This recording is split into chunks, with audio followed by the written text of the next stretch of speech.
sering banget sekarang kita itu denger konsep koneksi itu sebagai sesuatu yang negatif karena memang nepotisme kayak gitu-gitu memang sesuatu yang sangat marak ya di Indonesia, especially I think whether or not we like to admit it, itu sesuatu yang sangat lazim gitu di Indonesia. Cuman I think the kind of connection that I'm talking about is a genuine connection between humans aja gitu. Not a transactional type, not something yang lo jalin buat punya goal tertentu.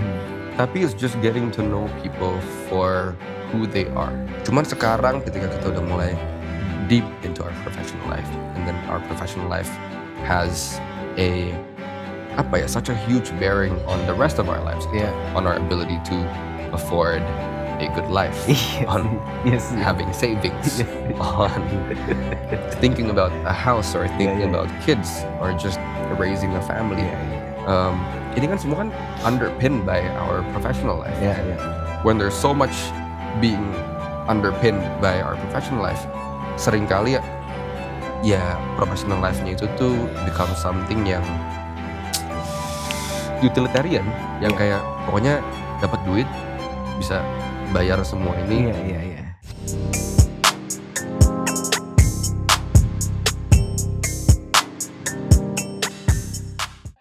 Udah berasa peasant beside of Adriel. So this is my friend Adriel. He's the most well-dressed person in the room, like 90% of the time. Yeah, you can't beat him. And then we're bringing him today on this podcast, Nothing Serious podcast. We're gonna discuss about his new venture, the Bebasena Social Club. Yes. Gitu. So we want to deep dive. I think a lot of interviewers have asked you like, what is it about? Yeah. Like what does it stands for? Yeah. Tapi kita mau melihatnya dari cultural lens sih. Okay. From our own experience, personal lived experience. Yes. Karena if we talk about data, hard facts, kayaknya I've tried using AI. Okay. They're smarter than me. Okay. They're smarter than me. Yeah. They know all the resources, they know all the quotations, they know all the theories. Yes. Tapi ada sesuatu yang nggak bisa replace ya. Itu personal lived experience. Yes. Yeah. I agree. And I want to ask you also kayak from your perspective gitu, how did you inject yourself in Bebasena Social Club, and what is the experience like moving into this territory, new territory? Wow. Yeah.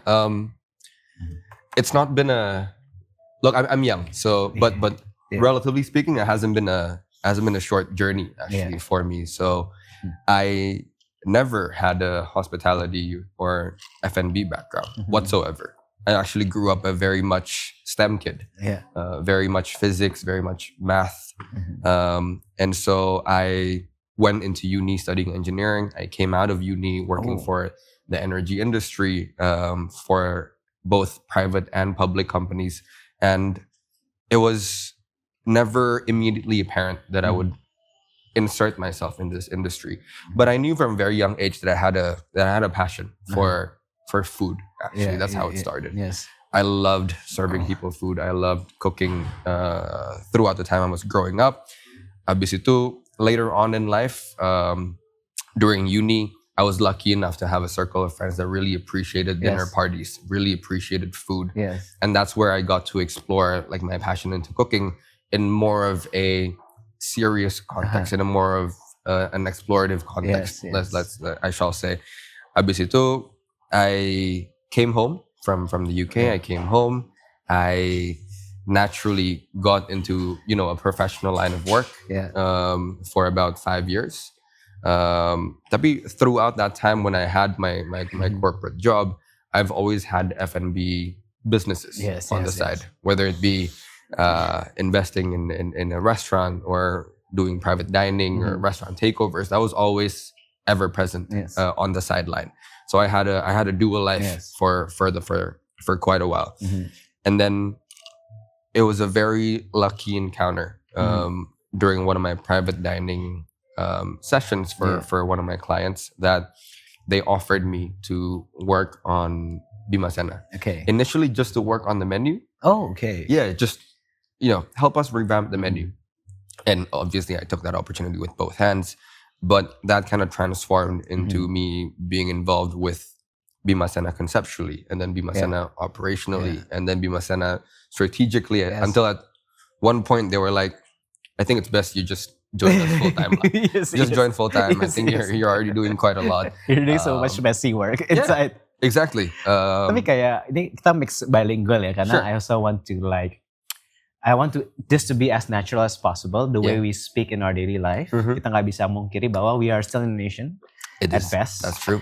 Gitu. Tapi when I see you, my first impression of seeing you is like Adriel is someone who enjoy the finer things in life. Okay.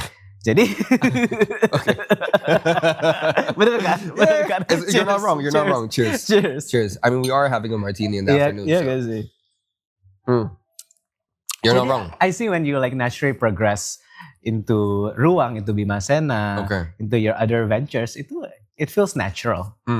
Tapi kayak we are increasingly living in a world that's where it's wealth and status too visible Yep. in social media. Yep. Media, and people are trying to inject themselves into the circle. Right. Gitu antara kayak, oke, gue mau ada orang ya, maybe case study ya, reference kayak, gue tahu gue mau cari kaya, I need to own a Rolex. Okay. A lot of social media post that. Okay. Oh, your watch is your worth. Yeah. Gitu. Yeah. Tapi I seeing you personally, there's a natural fineness about you. And how did you develop that? Is it something from your family, from your faith? Apa gimana ya?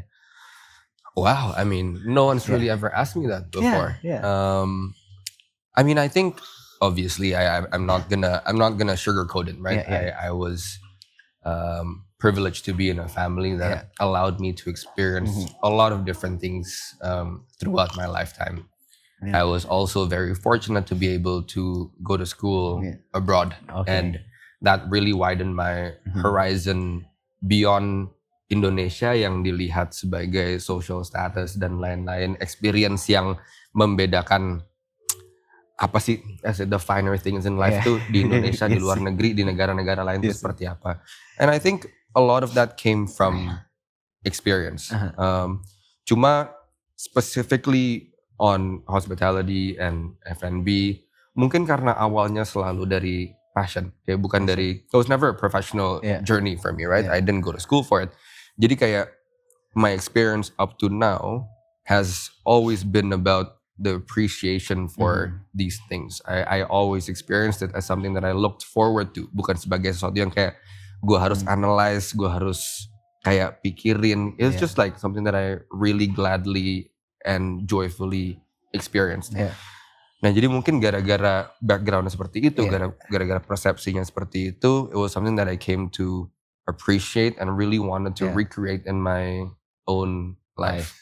Getting back to the context, we're also talking about Bima Sena Social Club. Yeah.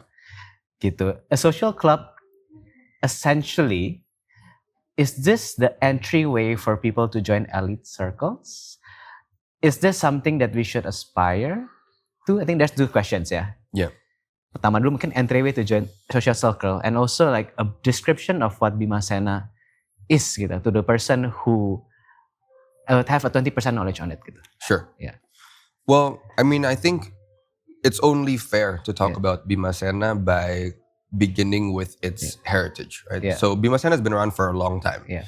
It's been around since 97. Waktu itu didirikan sama the founder, Prof. Subroto, who was an extremely prominent and respected figure in the energy industry.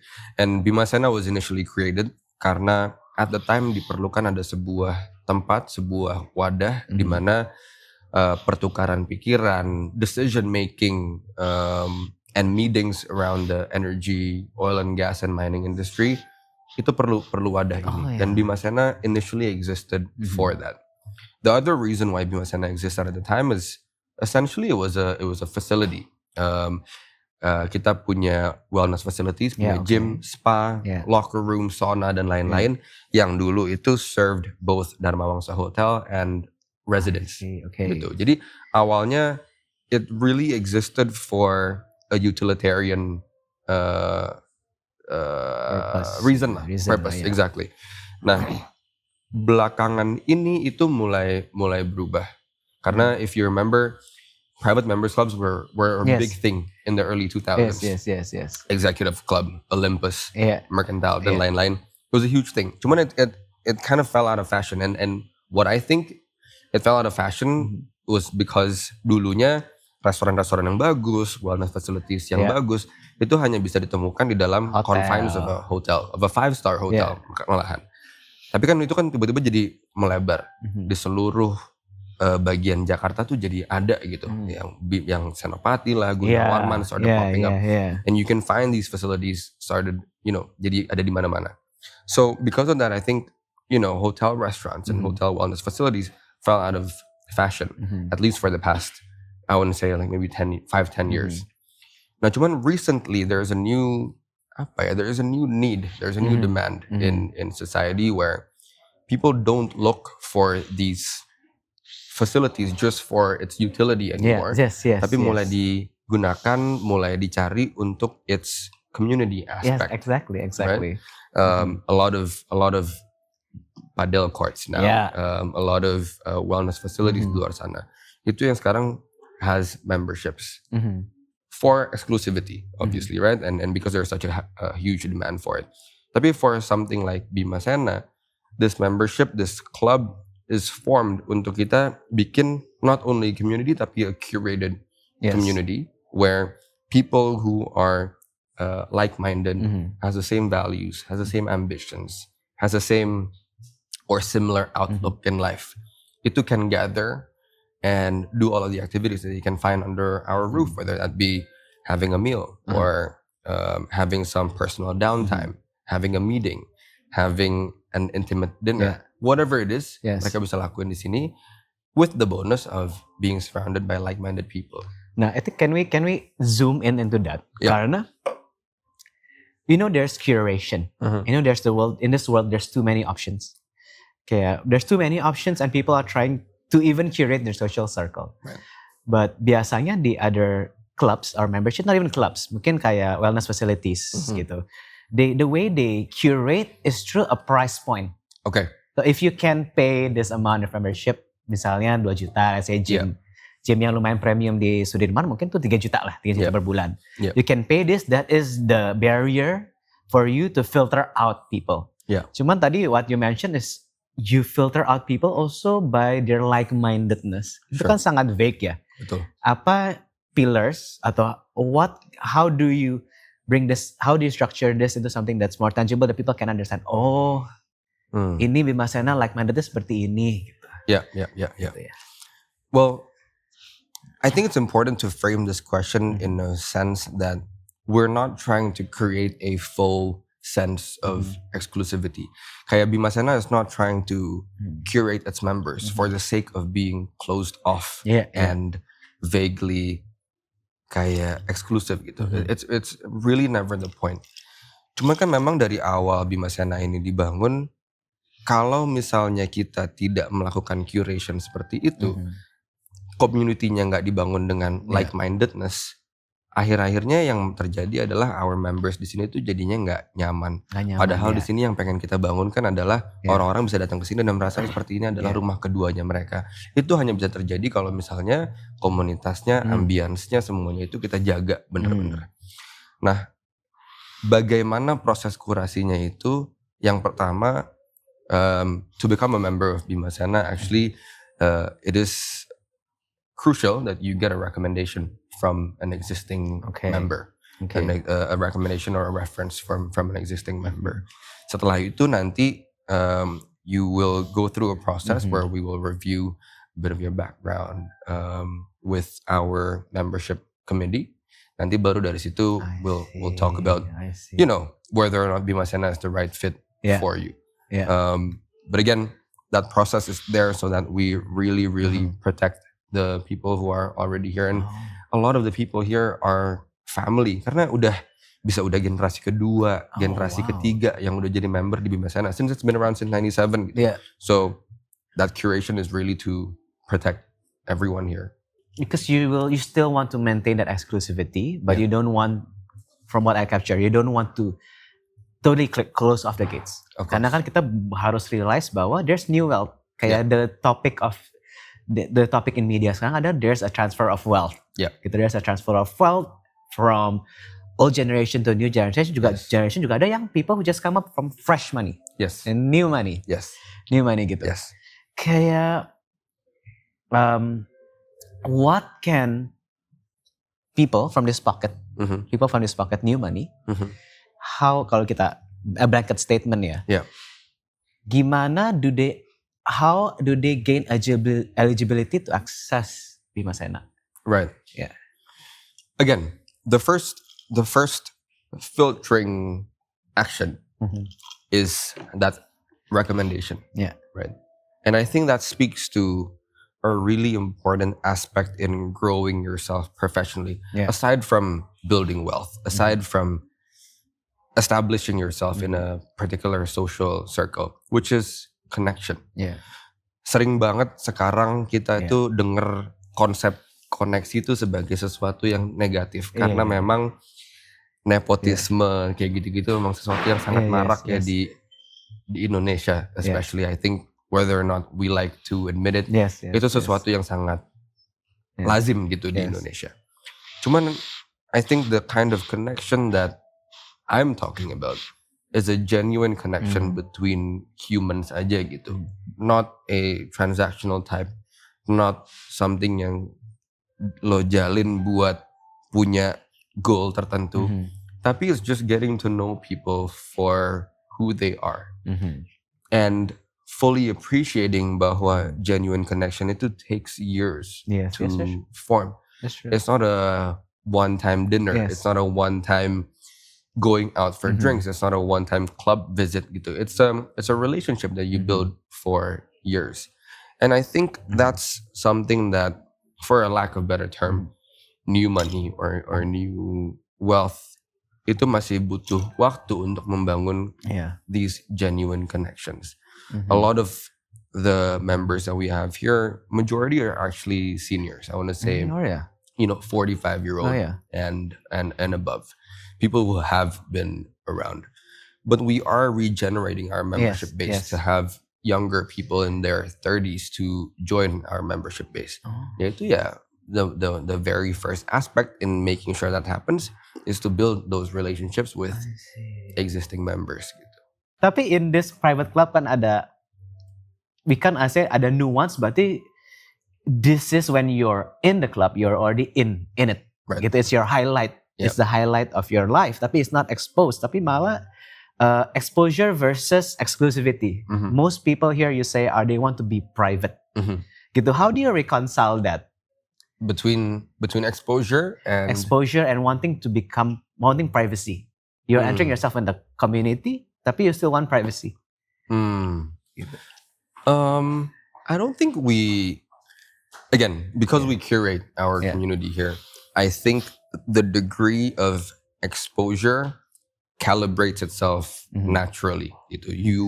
Because we do that curation, you are naturally only exposed to people that are, in our hopes, already like-minded gitu di sini. Satu ruangan di dalam Bima Sena yang open to public itu hanya ruangan yang kita lagi duduk ini nih sekarang. This is open to public. Okay. The rest of the building is members only. If you choose to want to be public, if you choose to want to hang out with more people, then hang out at the ruang. Tapi everywhere else in the building is where you will be secluded to just our members. Gitu. Nah, for the privacy itself, obviously, our members, a big part of why our members want to be part of Bima Sena is for their privacy, is for our discretion. And I think that's something that I really put a lot of attention to with our team members. Di sini yang ngurusin our members. Right? So, misalnya ada a special request for someone to come in here and wanting to have an important meeting, then we can make arrangements for you to make that reservation without our entire team knowing gitu misalnya. Cuma select people aja in our leadership team yang tahu that that meeting is happening at Bima Sena. Yang kayak gitu-gitu tuh sangat penting untuk kita develop, supaya at the end of the day mereka tahu bahwa ini ada sebuah tempat yang kita jagain mereka gitu. Feeling like that's their second home.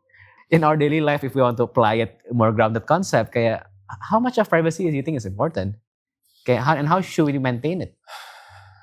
Yeah, I mean, I think it'll be different for everyone, right? It'll be different for people in different phases of life juga. Yeah. Mungkin younger, you don't care so much about Yeah. privacy, right? You have your whole life ahead of you. You just want to be out with Iya friends, sih. do whatever you want, be seen, be visible.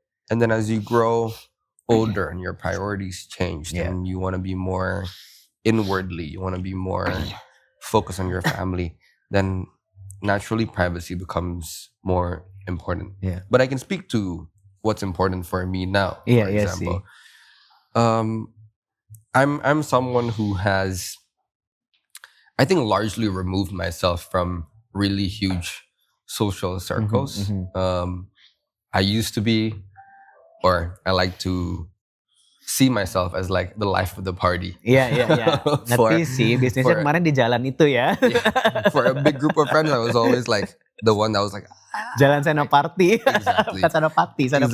Exactly. So I used to be that person. Cuman more recently, gue udah settle down. I'm lagi ngurus keluarga kecil gue sekarang, terus ngurusin rumah dan lain-lain. And it's become a lot more important to me to have a calm, quiet life for the most part daripada a outwardly loud life. Yeah. And I think that's just a matter of priorities for different people.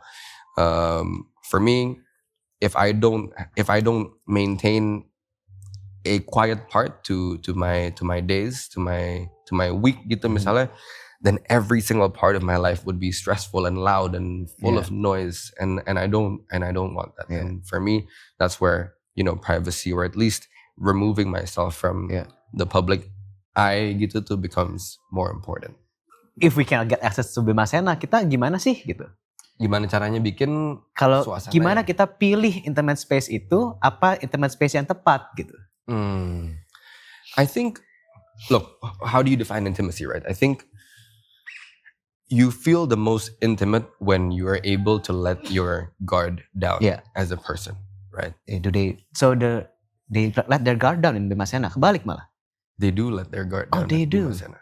They do. An incredible thing that I've been able to observe di sini with our clients, with our members, is just the simple kayak shift gitu. Oh yeah. Bahwa we serve the top, say, 0.1% gitulah in society. People who are change makers, decision makers in their own respective industries, and you see their public, their outwardly facing persona. Yes. Tapi ketika mereka di sini, they're just human, kayak people who want to hang out, people who need downtime, people who have passions and family and things that they really want to talk about. That's it. Like at the end of the day, we're all just humans, and when we tap into that human part of ourselves, intimacy comes from being able to let your guard down. Nah itu susah memang, kayak trying to put that into words, like how you can develop a sense of space yang bisa allow you to do that. But what we do here, to the tiniest little details, is how we conduct our service, is how we create the ambience, is how we set the distance between tables. I imagine I saw kayak lebih jauh. Agak lebih jauh. Yes. Jadi orang ada I think people need to feel space. Yes. Makanya kalau ada silence, orang mau ngomong. Betul. Then is that your intention? My intention, of course, it's that. Supaya craft a more active conversation. Tapi juga the distance obviously creates a sense of privacy while still being in the same room supaya ada energy exchange. Menarik. So all of that is intentional, and I believe that so strongly in whatever that you do. The intention sets the end result. Yeah. And so then the intention di sini adalah is to create that ambience where people are able to let their guard down. Kita juga misalnya kayak dalam the way that we conduct our service for our members gitu.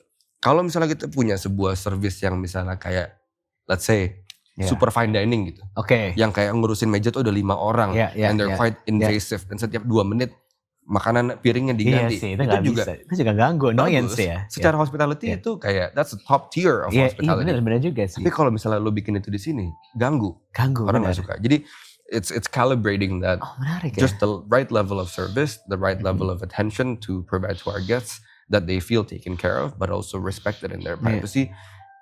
These little things are what we care about. The level of our music gitu misalnya. The temperature of the room. Benar sih. Kayak gitu. Mungkin our friends who see the podcast adalah what is the first step you can take to actually start this journey gitu, of making genuine connections, of building trust with people, of becoming a status upgrade gitu lah mungkin kalau umbrella termnya ya. Yeah. I think untuk sekarang ya, terutama kayak mungkin kalau misalnya kita masih super muda banget ya, misalnya kayak masih di ujung kita kuliah, terus baru mulai masuk ke dunia, baru banget mulai masuk ke dunia profesional. Mungkin trust, connection yang jangka panjang itu bukan sesuatu yang super penting, karena at the time we're just thinking about fun, right? Cuman sekarang ketika kita udah mulai deep into our professional life, and then our professional life has such a huge bearing on the rest of our lives, gitu. On our ability to afford a good life, on having savings, on thinking about a house or thinking about kids or just raising a family. Ini kan semua kan underpinned by our professional life. Right? When there's so much being underpinned by our professional life, seringkali ya professional life-nya itu tuh become something yang utilitarian, yang kayak pokoknya dapat duit bisa bayar semua ini. Nah, gini, I'm not going to discount the fact that there's a lot of people out there who don't have the privilege of a million choices in their professional life. But I would say that if at all possible, find a passion, find something that you're truly passionate about that you wouldn't mind working on day in day out. Ketika lo invest your time and your effort daily into something yang you're actually passionate about, the people that you meet throughout the way and throughout the journey, it's a lot easier actually to make genuine connections with them. Karena gini, bayangin kalau misalnya lu ke kantor nih. You hate being there. Right? You hate being there. Negative vibes duluan. Udah. Cheers. Cheers. Lu ke kantor nih, terus you hate being there. Your colleague hates being there. And the shit that you talk about adalah, hey, nggak sabar gajian nih. Gitu. Kayak kalau omongan yang kayak gitu terus day in day out, susah untuk bikin genuine connections, because the context of your conversations will always be how do we escape this place as soon as possible. That's true. Kan. Tapi kalau misalnya imagine you're in a place that you're passionate about, that gives you a sense of purpose, that you can clearly see an end point for you in that place of work, dan orang lain juga kayak gitu. Then the things that you talk about are, hey, how do we build this company together? How do we contribute? What other ideas can we contribute here? And that lends to a much more positive vibe for you to be able to develop genuine connections with people di situ, gitu, outside of your friend group. Kalau friend group ya udah lah ya, maksud gue itu kan memang sesuatu yang terlepas dari pekerjaan. Tapi kan sekarang kan we spend most of our days at work. We spend more time at work than with our own family, let alone our friends. So I think that amount of time that you invest at work should be as much as possible juga dipakai buat bikin connections, and that only happens when you're at a place where you feel good at. If you don't, there's very little space for you to make connections because you're just surviving. You're just waiting for the 5 o'clock to be able to go home. Iya sih. Tapi kalau bisa dibilang, karena we have the privilege to actually choose what we want and what passion do we insert ourselves into, apakah that's being tone deaf? gitu. With someone that has still needs to feed a family, mereka nggak bisa choose their jobs, move on another jobs. Yes. How do you make that transition? How do they make the transition? Yeah. I mean, it's Are we qualified to speak about this? maybe not. Nggak ya? Nggak ya? Maybe not. Nggak ya? But hey, I mean, we hear about success stories all the time. I think the potential is there. Again, gila sih emang. Tapi it's hard. It's a In hard this topic to economy. talk about. Kayak soalnya In this economy. in this economy. Saya juga kerja lagi. Iya, kayak even jangankan kayak the choice of following your passion, tapi kayak the ability to know your passion in the first Itu place aja susah. tuh privileged. Itu privilege ya? It is. Privilege ya? Ya, kalau misalnya, Karena harus ada banyak eksperimen. exactly, Harus banyak buang duit.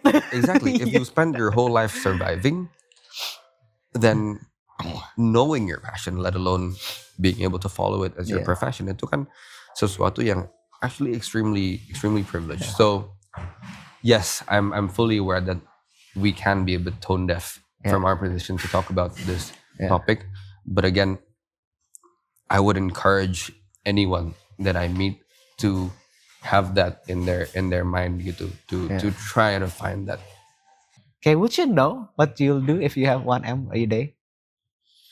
No, I wouldn't know if I got 100 juta every day. Yeah. What I would do with that Yeah. amount of money. No, I have no idea.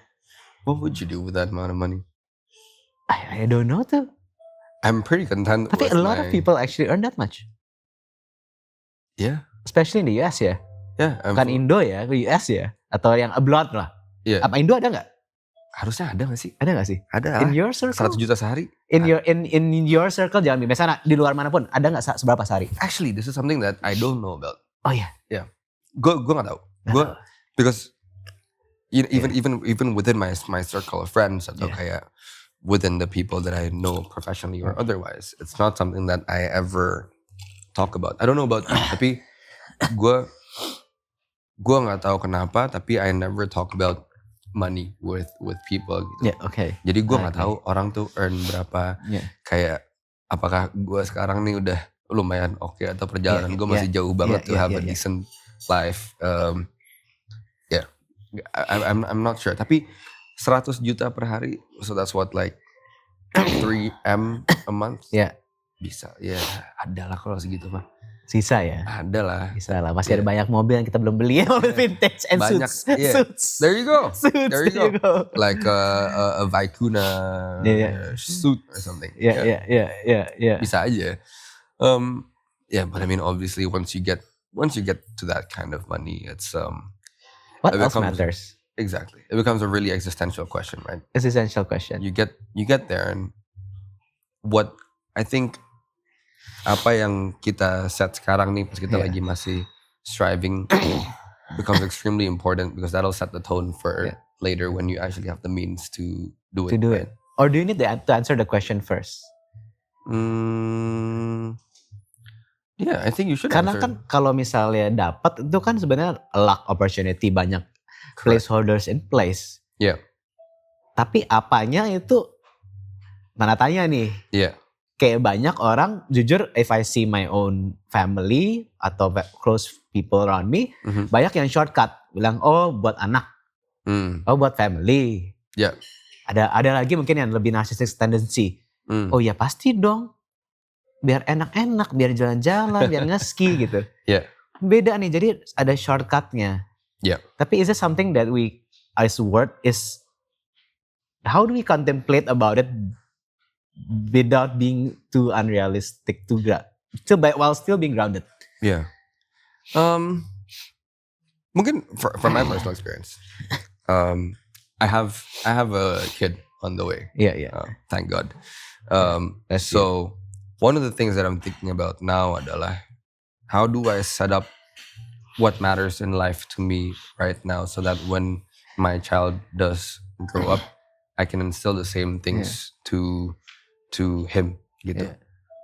Buat gue sekarang sih ya, I think having enough or accumulating enough, let's say wealth lah, accumulating enough wealth in all of its various forms, financial equity, social equity, Itu important because when my child does come into this world, that I would be able to then provide a life that is as expansive as possible, as impactful as possible. Gue dari kecil itu selalu diajarin, bokap nyokap nggak pernah bilang bahwa bang, abang harus grow up nanti punya kerjaan yang bagus supaya kaya supaya bisa beli ini itu ya gitu. In Chinese family nggak gitu loh. In my family kayak kamu harus punya 20M baru kamu santai. Ada conversation seperti itu. Gue nggak pernah. It's tangible. Gue nggak pernah. Yeah. My parents never talk to me about money sama sekali. Selalu satu hal yang diajarin ke gue adalah pokoknya whatever it is that you do in life and in whatever position that you find yourself in society, make sure that you satu create something bigger than yourself. Yang kedua selalu menjadi berkat buat banyak orang. Dua itu aja ukurannya. Jadi terserah deh lo mau bikin duitnya 1, 10, 20, 100 M setahun. Make sure whatever it is that you earn itu menjadi berkat buat banyak orang. Itu aja. Dan itu yang selalu menjadi tolak ukur gue dari kecil gitu. Makanya gue jujur kayak misalnya kayak bisnis yang ada potensi untuk bikin banyak banget duit in short amount of time. For example, misalnya kayak beberapa tahun lalu kita ngomongin kayak dropshipping gitu misalnya. Banyak banget yang ngajakin gue, banyak banget yang ngajarin, banyak banget yang bilang bahwa kayak ini bisnisnya gampang loh, duitnya cepat. Gitu. Itu something yang gue sendiri nggak pernah interested in. Karena gue tuh di dalam prosesnya there's very little potential for me karena I'm not passionate about it. For me to then create impact for other people through what I'm doing. Tapi something like hospitality yang sekarang gue lagi kerjain, because I'm so passionate about it, I know that I could impart the same passion, impart the same energy, impart the same positivity to the people that I work with on a daily basis. Even though it's not a $1 billion business. Even though it's not a $1 billion business. And that's fine. And that makes me feel I'm in the right place now. That makes me feel like, okay, enough. Right place, right time nih gue sekarang. Portion should allocate to building social wealth of your budget. But we want to close this as something more tangible. Right. Mungkin bisa pakai fictive figure atau your principle strategic framework gimana gitu. Wah, itu beda-beda ya buat semua orang. To be honest, right now bahkan in my own budgeting nggak ada uang yang gue allocate into kayak social equity building gitu. What do I have in my budget now? Kayak orang kan mungkin hangout lah gitu kan. Itu kan yang paling gampang gitu. Ini kan nanti kan another level, social club. Yeah. For me like I have a budget for going out. Tapi the amount of budget that I allocate for going out tuh lebih untuk kayak first of all date nights obviously with my wife, that's the most important thing. Dan yang kedua adalah dinner with my closest friends. That's it. Kayak 3-4 orang teman terdekat gue aja yang gue allocate time, effort, and money to. Aside from that, I mean, come on, in our lives sekarang yang sibuk ini, yang seruat ini, belum lagi harus melewati macetnya Jakarta. That's true. Apakah bener ada waktu buat 20 orang in your social circle untuk ditemuin terus-terusan? I don't think so. And I think that's what's important, man. Like for you to be able to differentiate between your real friends, the amount of money and effort and time that you allocate to your real friends is at the end of the day possibly your most important social equity in 5-10 years time. Daripada lu coba allocate that effort into 20 orang yang in 5-10 years time might not even exist in your life anymore. Your immediate 3-4 friends is going to be around, is going to help you when you need help, right? Are the people that are most important for you to support. And that is real social equity. If outside of that, through your work, you're able to meet more people to specifically help you professionally, ya udah, puji Tuhan kalau misalnya memang ada seperti itu. Tapi at the end of the day, focus on your immediate circle. This is very interesting because we were actually talking about something very community different. Yeah. Terus akhirnya kelucutnya malah invest in the people you trust. Yeah. Invest in your 3-4 solid social circles. Yes. They can support you when times are up and down. Itu menarik ya. Jadi kayak segmen podcastnya jadi dulu udah Mengerucut. Yeah. Apa yang matters in life. Yes. Iya. Ya, itu juga sebuah transisi yang gue rasain tuh adalah misalnya kayak pindah dari corporate ke sini juga. Corporate mungkin gue mengerjakan project-project yang berpotensi untuk affect millions of lives. Tapi begitu gue kesini, it's about taking care of a few hundred people, tapi making them feel really, really taken care of and really special. Tapi even a more important, more crucial subset of that is that I take care of the 3-4 people in my immediate circle to be able to make me a whole person gitu to carry out my daily life. Ngerti sih. I think that's really beautiful. I think that's a great way to end the segment. It's a great way to end the segment. Yeah. Jadi it dispels everything about social status. It dispels everything about what people say about you, your clout value. Yes. Tapi akhirnya kita juga mau kasih takeaway ya buat orang juga. Yeah. If what status upgrade would you do, but it won't make you be in the pinch. Kita kan mau udah ngomong budget spending atau apa. What social upgrade you need to be a little bit of an Adriel? Is it a thing? Is it a book? Is it a course? Gitu.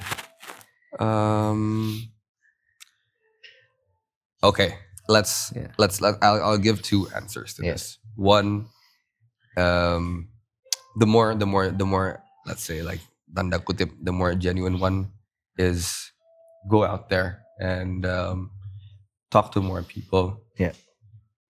Ngobrol and in doing so be confident of yourself. Give a good impression to people. Yang kedua, yang lebih superficial, but something that I do actually really believe in is it matters how you present yourself to someone else the first time you meet them, because first impressions last. First impressions will either make you be forgotten atau remembered for the right things. And one of the things yang selalu penting is how you dress. Oh my God, you're like, this is the best dressed guy in the room. No, it's important because that's how people will not to show off, tapi that's how people will remember you. Not for the brand that you're wearing or whatever, tapi it's how you appreciate yourself enough that you put time into your appearance. That's it.